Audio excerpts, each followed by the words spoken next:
Welcome. I'm Jamie and this is Baking with a Purpose.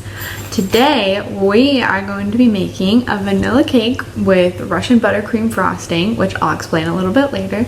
And today our topic is the access and affordability of reproductive health care. This is a pretty big issue, as are all issues surrounding reproductive health. But I wanted to start with this one because this, I would say, is the most common and one of the more common complaints and issues that I heard from the people that I interviewed. So I just want to give a little bit of background on what we're going to be talking about today. So according to a study conducted by Harvard University, a woman without children will spend about $15,000 in her adult life, out of pocket on things like pap smears, birth control, HPV tests, and hygiene products, feminine hygiene products like tampons, pads, menstrual cups, things like that.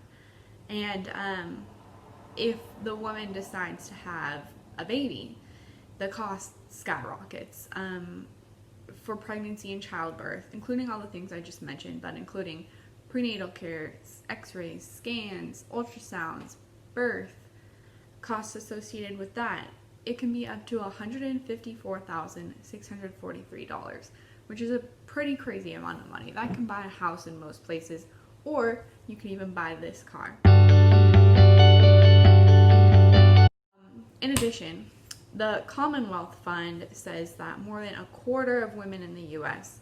have reported spending $2,000 or more per year out of pocket for medical costs associated with them or their families, and over 1/3 of American women reported opting out of needed care because of the high cost. But now, so this is even now, under the Affordable Care Act, which we know passed, more than 7 million adult women have gained insurance. But incoming changes like removing the guarantee of covering pre-existing conditions threatens this new success. And it's clear that even with the Affordable Care Act, many women still have trouble accessing the care they need, whether because of cost or stigma or the time or the location of the clinic or where they live or any other number of barriers, which we'll discuss. And the women I talk to are, of course, no exception, even in a state like Oregon, which is pretty progressive in terms of reproductive health. So, to raise awareness of these issues, I'm going to be frosting part of the message having to do with access and affordability in terms of reproductive care on a vanilla cake with vanilla frosting today. So first things first, put on our apron. This one is from my boyfriend. He got it at, I think, Williams-Sonoma. Blue. Anything that keeps your clothes clean if you're messy like me, or you could just do it without. And we're gonna wash our hands and collect our ingredients and get started. If you want to see the final product and what the cake looks like fully baked and decorated, and you want to hear some real women's experiences, stick around. For this recipe, we're going to use 12 tablespoons of butter, which is about 1.5 sticks, and you're going to want to soften that in the microwave for about 45 seconds. 1 cup of granulated sugar, 2 large eggs, 2 tablespoons of vanilla extract, 1.5 cups of all-purpose flour, 1/4 teaspoon of fine salt, and 1/2 teaspoon of baking soda. Finally, 12 tablespoons of buttermilk. I'll be putting a link in the description for how to make your own buttermilk if you don't have any on hand or they're out of the store or any kind of situation where you might need to have your own. We're also going to be using an angled spatula, 2 6-inch Wilton cake pans. I like these, but any brand will work. I mean, the country as a whole, there should be more, it should be easier to get an abortion for one. Birth control should be covered more. Like I know there's some private insurance plans, like if the boss is like Christian or whatever and like doesn't believe in birth control, they can not cover it if they don't want to. Like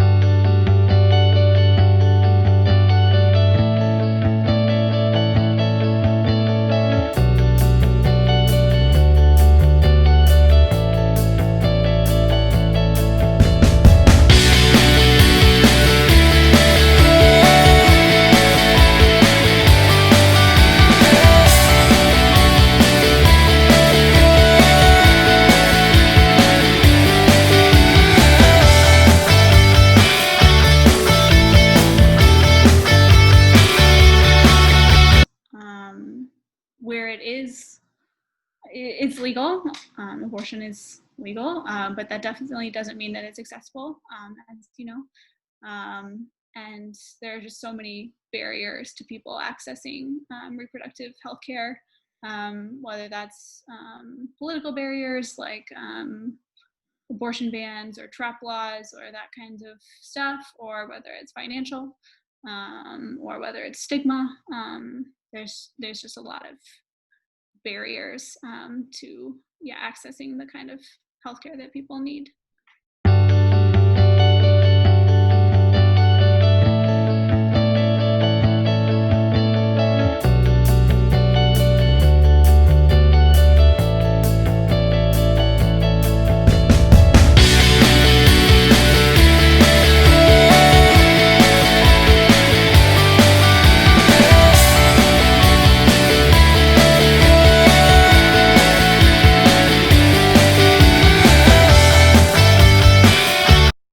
A problem that like like a medical intervention can help with, like sometimes you can be, there can be like a sort of gratitude towards medicine in that way, like when you can get access to it, Right. which isn't easy. Right.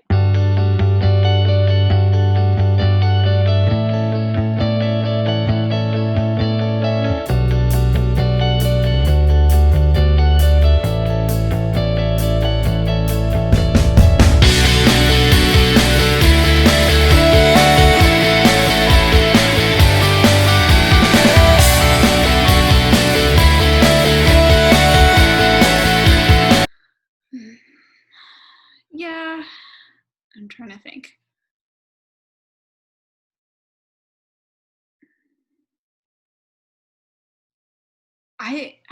I think a lot of people don't understand how difficult it is to access abortion. I think a lot of people think that because we have Roe versus Wade, then people can access abortion, and that's not really true. So yeah, I think that's something that people don't understand. That it's not. We need to support people a lot more than we do. And going along with that, then my next question would be like, how can like men, white people, like educated people, people with privilege, like how can they support people's access to that kind of care? Yeah, I mean, I think it could be something like setting up a recurring donation to an abortion fund or to Planned Parenthood. I think it could be being like an escort at a clinic. And I also think it could be just, talking to the people in your life about abortion and, reproductive health care, and making it more of a something that is not shameful to talk about, and making it, more part of the public consciousness, and not leaving, women out in the cold to defend access to reproductive healthcare, because it's everybody's responsibility to advocate for reproductive healthcare, I would say. Would you say that it's like pretty intertwined with like other social issues, like things that you bring up in your Instagram? Like I do. Yeah, it absolutely is, because it's hard to access abortion if you have a steady job, if you have a car. It's a lot harder to access it if you can't take time off work, if you already have children that you need to take care of, if you are low income. So yeah, a lot of these things definitely intersect. You can't think of it off isolated as a silo. It connects with lots of other issues for sure.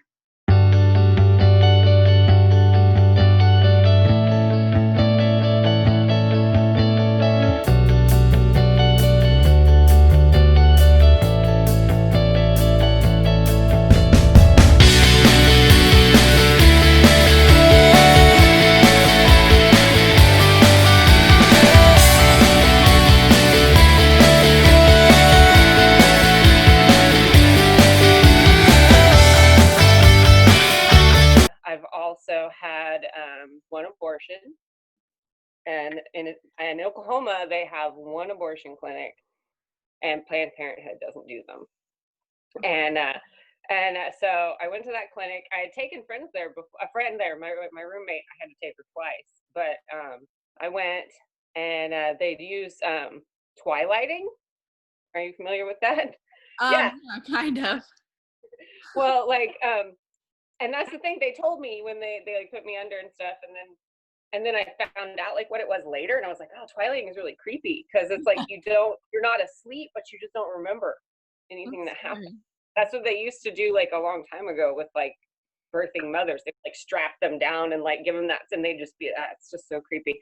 Yeah. So when I came, they told me they didn't do it. They were like, oh, your cervix didn't dilate enough, so we weren't able to do it. Come back in like a week.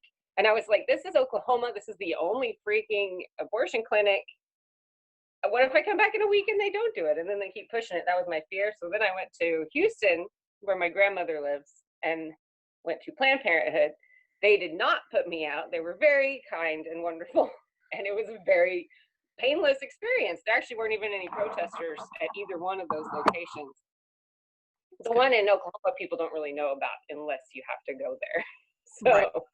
It's really weird. But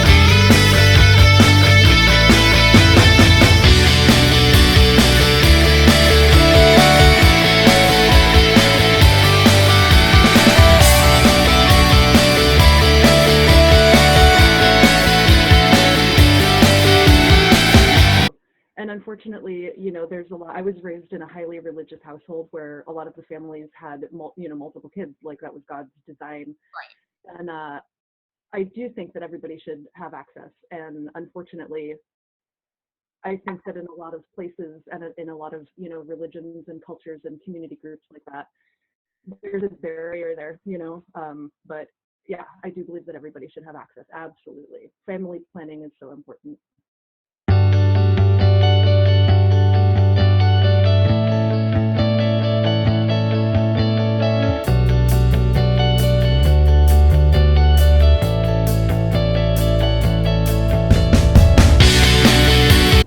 Once the cake is baked, you're gonna let it cool for a little while out of the oven until it's nice and warm to the touch, but not hot. Then we're gonna make the frosting. You'll need one 14-ounce can of sweetened condensed milk, 1 cup of room temperature unsalted butter, which is 2 sticks, 1 teaspoon of vanilla extract. Also gonna be using a little bit of powdered sugar to thicken it up. There's not an exact number because this isn't in the recipe, but I would say about half a cup or until the frosting starts to get thick. Food coloring, which we're going to use. We're also going to use these 12-inch disposable Wilton piping bags.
I think that they need to have access to it to prepare their bodies to like for pregnancy, and then being able to access it. Okay, hold on. I'm trying to think of keep my train of thought here. To be able to choose when they want to become parents and not be unprepared for it. And for other non-pregnancy things, just for being able to care for themselves and get access to things to help do preventative care. It's really important. Okay. Being able to have health care and being able to come and have a baby in a safe place and have access to care early on in pregnancy and throughout their pregnancy.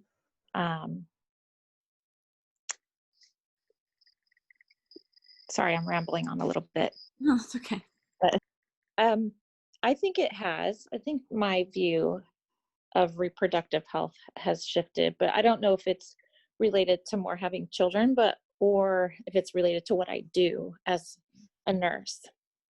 And that is, I mean, for a woman's right to choose to be able to terminate a pregnancy if they desire. I've seen a lot of women who have babies with things that are not compatible with life, and that child would die soon after it was born anyway, so they choose to basically induce labor. So for me as a woman, I've seen these women go through these things that are the horrible decision to have to make in the first place. But I feel that, like, before I was in this position, I was more of pro-life. And it's not that I'm not pro-life. I just truly feel that we should not be able to take that decision away from a woman. Okay, so now it's time to decorate. We have gotten our vanilla icing on the cake, pretty much smoothed out. Doesn't have to be perfect. Like it to be close, but so now it's time to put the message on. I've dyed a small section of frosting pink to frost my message, and the message that I've decided to do is universal healthcare now. And the reason I decided this is, as you can tell by now, the cost of healthcare is a huge deterrent for women trying to seek quality care. And different government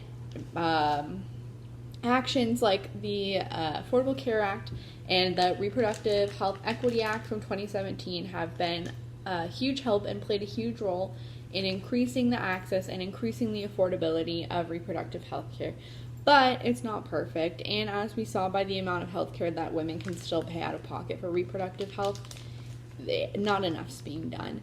And a lot of my interviewees, the conclusion that they came to was that reproductive health care would be better served if we had universal health care or some kind of comprehensive health care coverage. So I'm going to frost that on with this little writing tip, and we'll talk about it.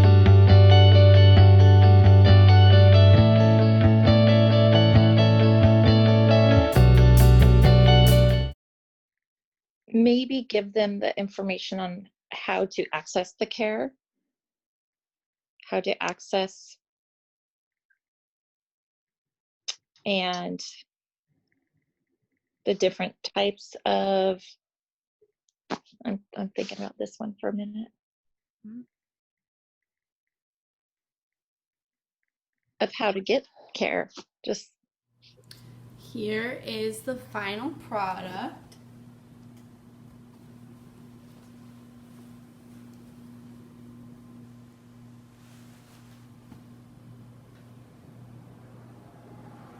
A vanilla cake with vanilla Russian butter. So there you have it, our vanilla cake with vanilla Russian buttercream with our universal healthcare now in message. thank you so much for joining me today. And I really hope you learned something, because I definitely did in the process of researching this video. In the next episode, we're going to be talking about the issues that women come across in the medical system, like bias against women of color, different things like that. So be sure to tune in if that's something you're interested in. And also remember to check the description box for links to all the information that I've used in this video.